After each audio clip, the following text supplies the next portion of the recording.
di lapangan. Oke, baik, selamat malam, kembali lagi dengan saya Zoro Joni Rombe. Kali ini saya mau membahas mengenai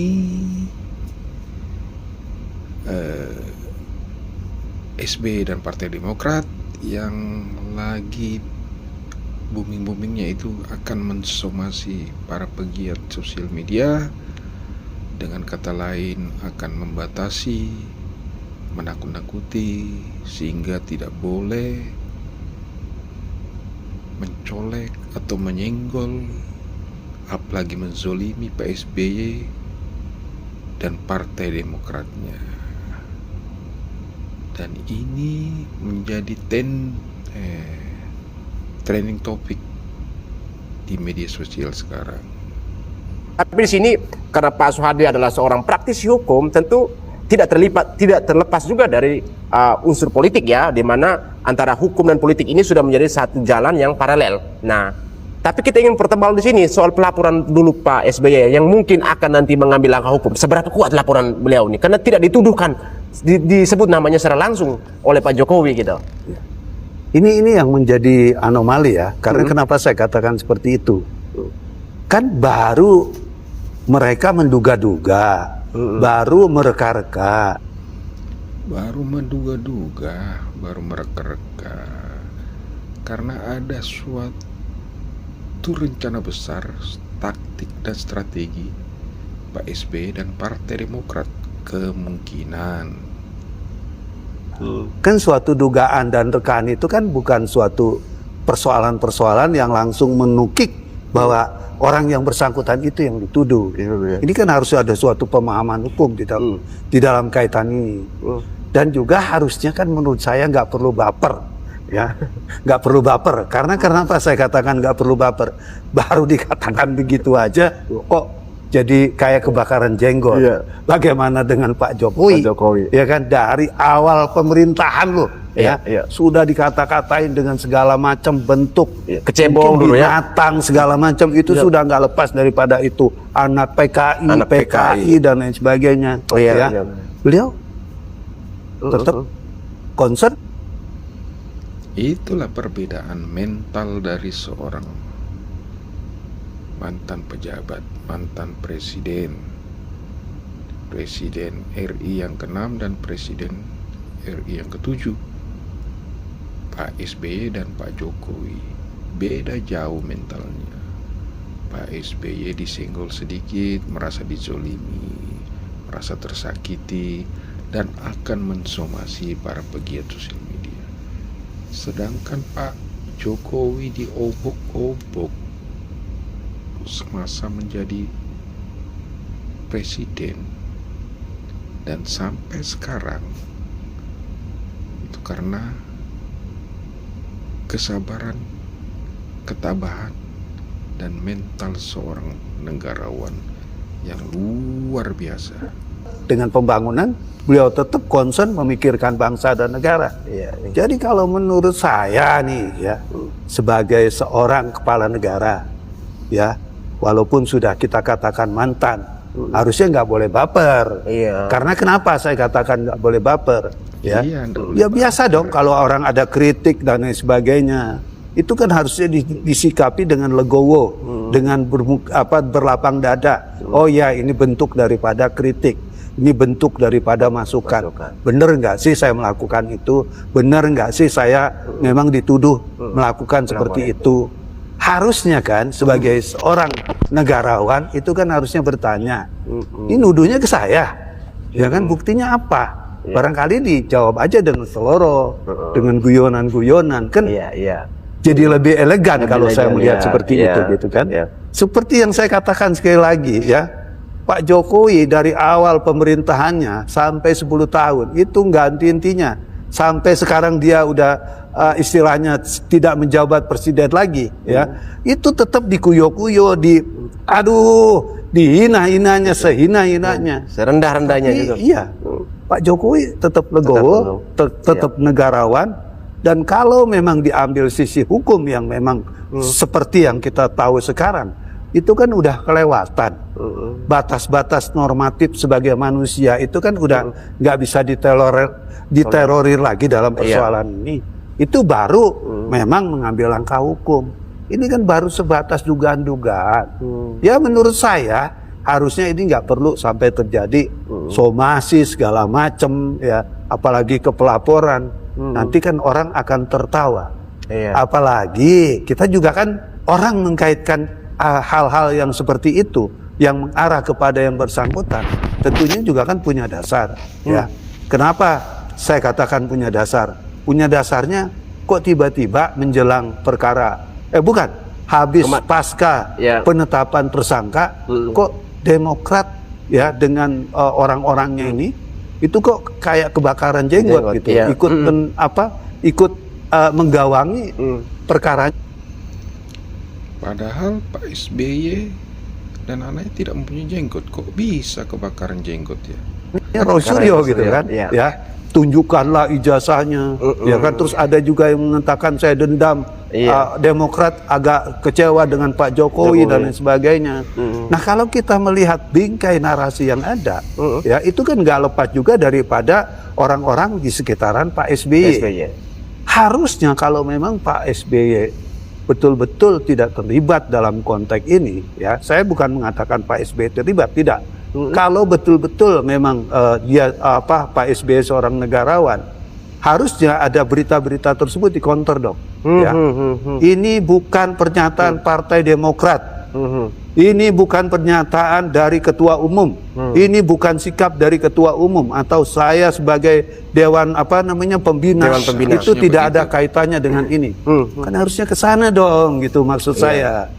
Karena ada di dalam bahasa hukum, diam itu iya, diam itu setuju, diam itu sepakat. Ini kan bahasa hukum. Benar. Jadi kalau seandainya ada narasi yang terus nakal atau terus mengarah kepada wujud seseorang, barangkali itu kan menjadi tidak dinampikan juga dalam kaitan ini.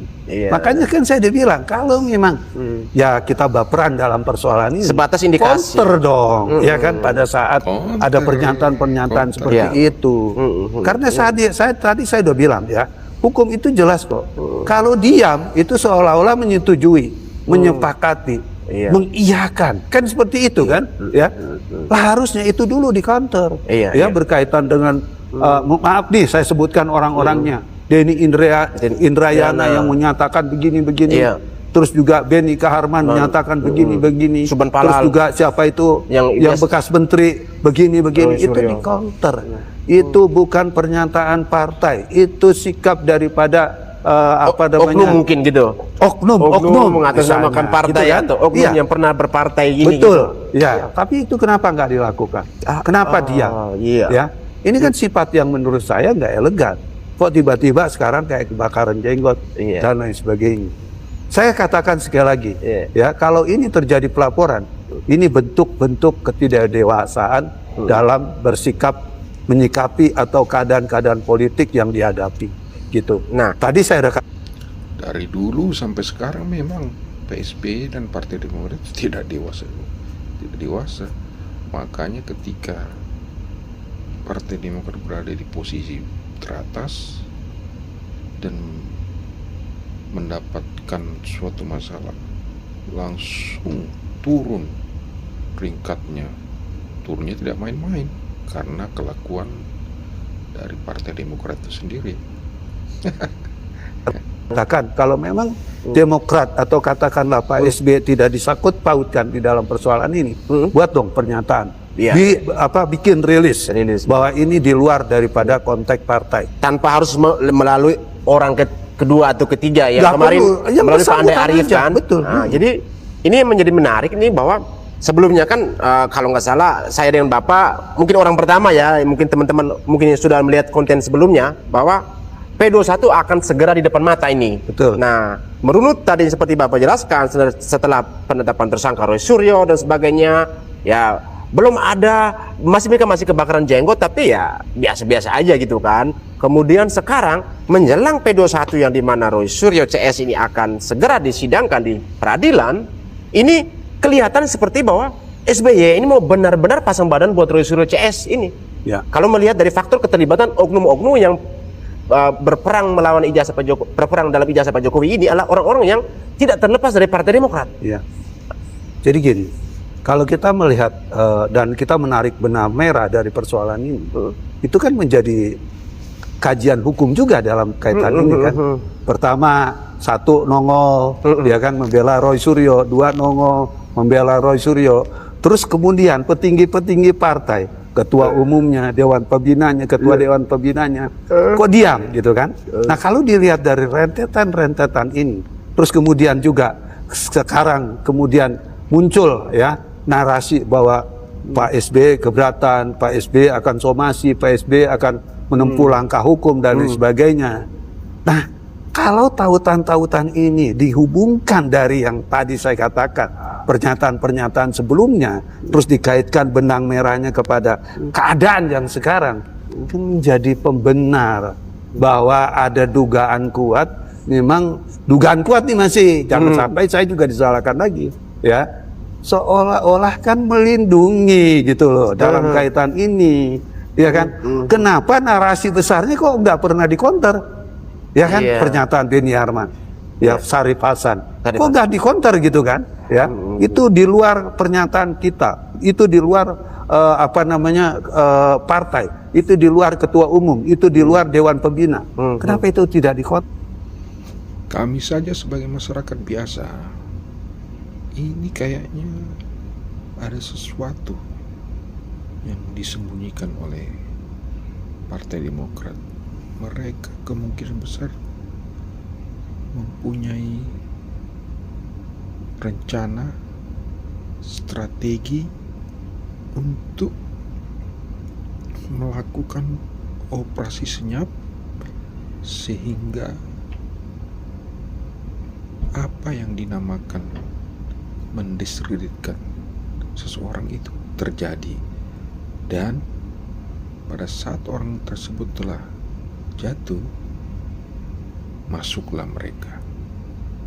Ini ada kaitannya di 2029. Ini menurut hemat saya, menurut analisa akal sehat saya, bahwa Partai Demokrat mempunyai suatu rencana, strategi, taktik untuk 2029.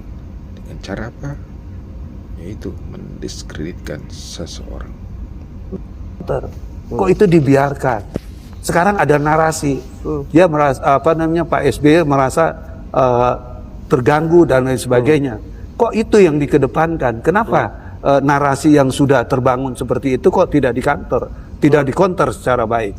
Itu yang saya lihat gitu ya. Sehingga kalau seandainya memang ada dugaan-dugaan, ini akan menjadi suatu persoalan menurut saya, ya. Ini citranya nggak akan baik buat partai, gitu kan? Menurut saya ya sebagai seorang negarawan, harusnya legowo. Keadaan-keadaan seperti ini ya harusnya disikapi dengan negarawan juga gitu kan. Biasa kan orang protes, ya kan? Kenapa sih kalau Pak Jokowi dijelek-jelekin? Ya kamu kan seorang negarawan. Legowo dong kan gitu. Kenapa kok dalam konteks yang menurut saya nggak terlalu panas, nggak terlalu membuat suatu keadaan yang memang mengkhawatirkan, kok jadi baperan gitu. Itu aja.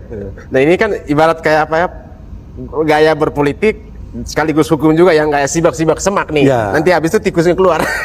Seperti tadi menurut tadi, oh ini oknum-oknum yang atas namakan Partai Demokrat, muncullah pertama dari Roy Suryo yang pernah di Demokrat, kemudian Denny Indrayana, Subhan Palal, ini kan muncul tiba-tiba keluar nih, muncul Pak SBY yang dalam akhirnya ini kan mau kayak membedah kotak Pandora ya dalam persoalan.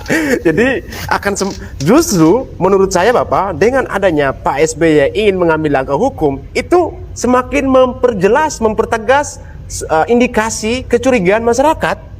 Ya kalau dia merasa oh saya enggak, ya santai aja gitu. Ataupun dia harus mengklarifikasi dengan baik tanpa harus mengambil suatu langkah hukum yang dalam hal ini resiko yang terhadap Demokrat ini kan secara nyata itu kan belum ada gitu kan. Hanya orang-orang yang berbicara secara politik aja gitu kan. Apakah tiba-tiba survei Partai Demokrat turun dan sebagainya kan belum. Ini kan cuma dikoyak-koyak netizen aja gitu kan. Toh faktanya sekarang bahwa AHY masih menjabat sebagai menteri di dalam koalisi Kabinet Merah Putih. Nah, kalau saya kaitkan ini lagi, mungkin kita bergeser sedikit ke politis karena memang sudah penebalannya pada unsur politis.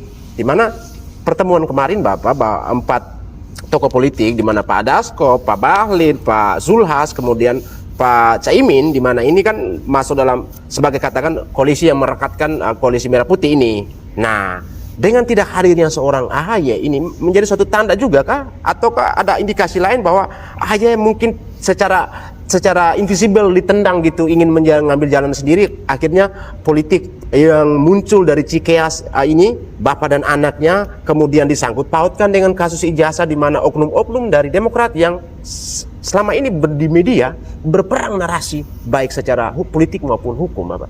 Ya. Baik, kalau berkaitan dengan masalah pertemuan untuk merekatkan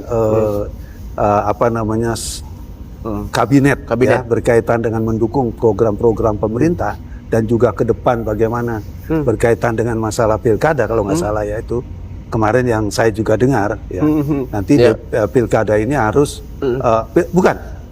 pilkada yang memilih gubernur dan juga wali kota dan bupati itu nanti akan dilakukan di DPRD bukan lagi kepada pemilihan langsung ya. Atau mungkin kaitan-kaitan ini memang tidak sejalan, tidak sepaham dengan apa yang dianut oleh Demokrat. Barangkali Demokrat mau menganut sistem yang seperti sekarang ini, sehingga dia tidak berkecimpung langsung di sana. Tapi kalau saya lihat dari narasinya, barangkali memang ada sesuatu yang sudah tidak sejalan lagi berkaitan dengan pemerintahan yang sedang berjalan. Karena kenapa? Pak Prabowo ini kan kepada penerusnya Pak Jokowi ya, apa yang sudah diprogramkan oleh Pak Jokowi, terus ini kan akan berlanjut, hilirisasi, terus juga pembangunan yang sudah dikerjakan oleh Pak Jokowi, termasuk juga IKN dan lain sebagainya gitu kan. Sementara kita juga melihat ada pandangan-pandangan buruk terhadap IKN kan, mangkrak segala macam Nah, mungkin dalam keadaan-keadaan seperti ini mungkin menjadi sempalan yang menjadi pemikiran buat Demokrat. Ini kayaknya nggak menguntungkan kalau ada terus di kabinet gitu kan. Karena mungkin juga mereka kan berpikir bagaimana pembangunan ini nggak perlu berlanjut ya. Seperti misalnya kita lihat kemarin ya, kereta cepat yang tadinya dari Jakarta Bandung ini mau diteruskan sampai Surabaya. Barangkali mungkin juga sampai ke Banyuwangi. Barangkali ini juga program-program yang oleh Demokrat atau oleh partai-partai pendukung yang tidak sejalan dengan pemerintah ini nggak menarik gitu loh ya untuk kedepannya. Karena kenapa? Mereka kan maunya ya udahlah ya, kita berpikir ke depan 2029 yang sebaiknya seperti apa gitu kan. Dan juga kita lihat juga tadi saya katakan bahwa IKN ya, terus juga hilirisasi yang merupakan itu program besar di pemerintahan Pak Jokowi yang sekarang mau diteruskan oleh Pak Prabowo Gibran ya. Ini mungkin juga mungkin pemikiran-pemikiran yang tidak sejalan. Karena kenapa saya katakan seperti itu? Mereka mungkin biasa-biasa dalam konteks buat apa sih memperhatikan negara sedemikian rupa ya, buat apa sih istilahnya memajukan negara untuk lebih baik lagi. Udahlah, pokoknya yang penting bisa kerja, semua bisa cukup dan lain sebagainya. Sedangkan pemerintahan sebelumnya kita tahu kan bagaimana menuju Indonesia Emas 2045 ini ya, itu sasarannya. Dan mungkin ini ruang-ruang yang dianggap tidak nyaman buat mereka. Itu dugaan saya. Ya, berarti ini kan satu bacaan politik ya, bahwa kompetisi menuju saya nggak begitu inilah, tapi kira-kira dugaan saya karena memang gitu kan. Dalam situasi ini kan akan saling bertautan benang merah satu dengan yang lainnya, di mana orang-orang yang bersentuhan dengan Demokrat ataupun dalam hal ini secara kepartean, kemudian yang dalam 1-2 hari ini juga sebelum Pak SBY memberikan somasi ya, datang satu dorongan atau desakan yang luar biasa juga dari Pak Soehadi atas nama Ketua Tim Hukum Merah Putih ya, meminta pihak kepolisian dalam hal ini Polda Metro Jaya untuk segera menahan Roy Suryo CS. Nah, tiba-tiba langsung besoknya muncul somasi. Nah, ini kan gayung bersambut yang perlu kita curigai. Seperti tadi saya katakan, apakah dengan adanya langkah hukum yang akan ditempuh oleh Pak SBY diambil dengan jalur somasi ini, apakah akan merecoki situasi di proses hukum yang ada di Polda Metro Jaya, Bapak? Jadi ini juga menarik. Kemarin juga saya sempat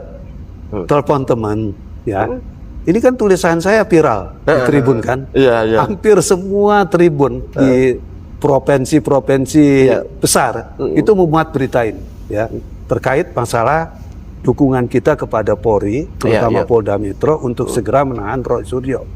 Alasannya masuk akal kan, ya. Seperti juga pernah kita bahas di podcast nih, ya. Itu di dalam pasal 21 jelas sekali. Ayat melanggar 3-nya, itu. ya kan? Kalau orang tidak ditahan, salah satunya tidak boleh mengulangi perbuatan yang sama. Iya.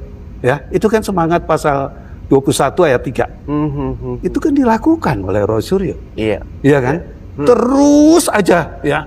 Fitnah kepada ijazahnya Pak Jokowi dilontarkan, digaungkan, dipiralkan terus. Ini kan perbuatan yang sama. Iya kan? Perbuatan yang sama yang dilakukan oleh Roy Suryo. Itu satu. Terus yang kedua, dia katanya akan mengajukan saksi yang meringankan. Iya, saksi adecat, ya.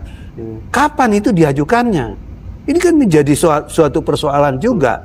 Makanya saya kemarin juga, kita dari tim Hukum Merah Putih, hasil dari diskusi dengan teman-teman, kita bilang kita harus kirim surat ke Polda, ya. Mungkin Senin saya akan berangkat ke sana juga. Kita akan sampaikan surat resminya itu. Kita dorong Polda ya untuk melakukan penangkapan dan penahanan kepada Roy Suryo, Rismond dan Tipa. Alasannya sangat masuk akal. Ini negara hukum, ya. Kita juga minta kepada penyidik, kepada Polda Metro Jaya untuk lebih kooperatif melihat persoalan ini.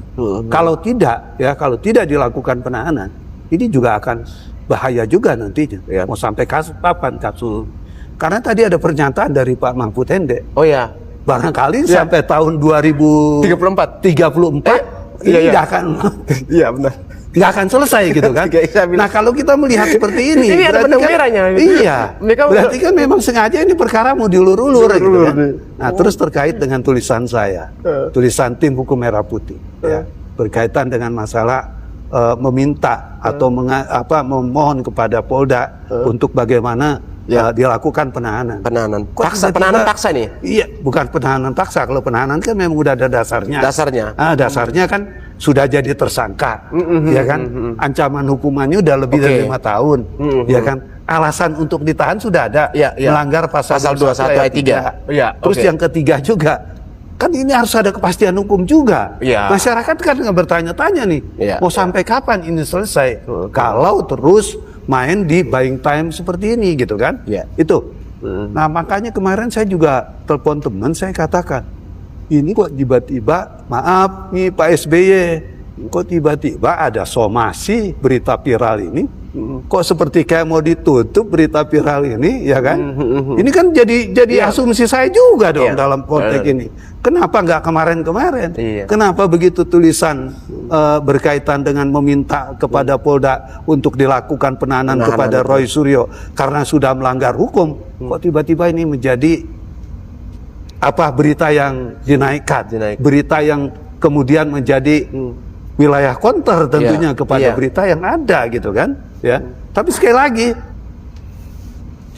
ya, kalau menurut saya ini adalah taktik dan strategi dari Pak SBY dan Partai Demokrat untuk menutupi, untuk menghilangkan jejak, sehingga penahanan Roy Panci dan gerombolannya itu sedikit terulur. Oleh karena itu, apa yang dilakukan kuasa hukum tim Merah Putih itu sudah bagus. Datangi Polda dan bersurat meminta klarifikasi kenapa tidak ditahan, karena sudah menjadi tersangka dan melakukan perbuatan terus-menerus sama seperti sebelum-sebelumnya. Jadi saya kira ya, kami sebagai masyarakat biasa itu sudah pintar dan cerdas. Apa sih yang akan dilakukan Pak SBY dan Partai Demokrat untuk menutupi kesalahannya selama ini? Melakukan somasi ini untuk mengalihkan